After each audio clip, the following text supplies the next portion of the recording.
কিন্তু নিচতলা, দোতলা, তিনতলা, চারতলায় অনেক লোক ছিল, জনগণ ছিল, পুলিশ, সেনাবাহিনী থেকে শুরু করে অন্যান্য আইনশৃঙ্খলা যারা বাহিনী ছিলেন তারা চেষ্টা করছেন যে তাদেরকে বের করে দেওয়ার জন্য।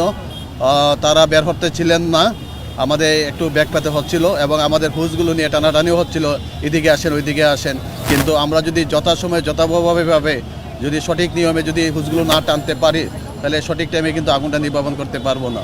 তো মহান আল্লাহ তাআলা অশেষ রহমতে ওয়াসার টিমও চলে আসছিল এবং আমাদের ভলান্টিয়ার থেকে শুরু করে মার্কেটে কিছু লোক ছিল, তারাও সহযোগিতা করছে আমাদেরকে। সহযোগিতার কারণে আমরা খুব সামান্য ক্ষতির মাধ্যমেই আমরা এই ধরনের অগ্নিকাণ্ডটা, অর্থাৎ বিপজ্জনক অগ্নিকাণ্ড, এটা আমরা নির্বাপন করতে পেরেছি। আগুনের আমরা 2টা শাটার খুলে আগুন পাইছি এবং ক্ষতিগ্রস্ত হয়েছে, কিন্তু কত পরিমাণ ক্ষতিগ্রস্ত হয়েছে এখন বলা যাবে না, এটা তদন্ত সাপেক্ষে। এবং আরও কিছু দোকান আছে যেগুলো আমরা শাটার খুলতেছি, এটার ভিতরে ধোঁয়া প্রবেশ করতেছে, কিছু পানিও প্রবেশ করছে, ক্ষতিগ্রস্ত হয়েছে। অর্থাৎ অগ্নি নির্বাপনের পরে জানা যাবে যে আমাদের যদি একটা তদন্ত কমিটি হবে, তার কারণ এবং ক্ষয়ক্ষতির পরিমাণ জানা যাবে। আগুনের সূত্রপাতটা আমরা বলতে চাচ্ছি, এই মার্কেটে ফায়ার সার্ভিস, সিভিল ডিফেন্সের সেফটি প্ল্যান নাই, তার কোনো অগ্নি নিরাপদ ব্যবস্থা নাই।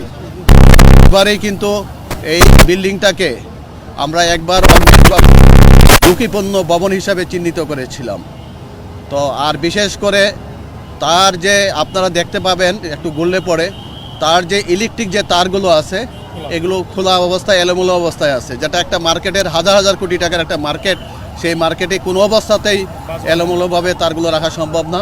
এলোমেলো তারের কারণেও কিন্তু আগুনটা একদিক থেকে অন্যদিকে চলে গেছে এবং প্রচণ্ড ধোঁয়া সৃষ্টি হয়েছে। আপনারা দেখতে পাচ্ছেন যে প্রচণ্ড ধোঁয়ার কারণে কিন্তু আমাদের ব্যাক পেতে হয়েছে এই বিল্ডিং অ্যাপারেটাস পরে উপরে উঠতে, যার কারণে আগুনটা নিয়ন্ত্রণের একটু সময় লাগছে।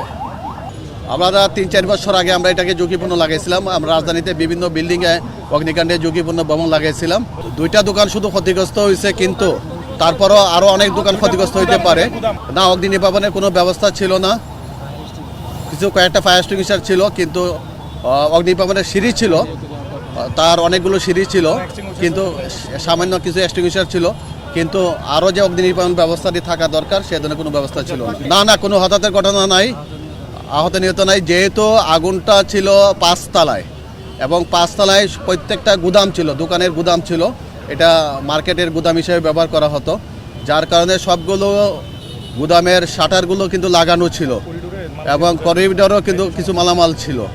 আমরা ফায়ার সার্ভিস এসে যথাসময়ে আগুনটা নির্বাপন করার কারণে, আর যারা 1তলা, 2তলা, 3তলা, 4তলায় ছিল যারা পুলিশ এবং নিরাপত্তা বাহিনীরা সঠিক টাইমে তাদেরকে বের করে দিতে পারছে, যার কারণে আহতের সংখ্যা নাই বললেই চলে।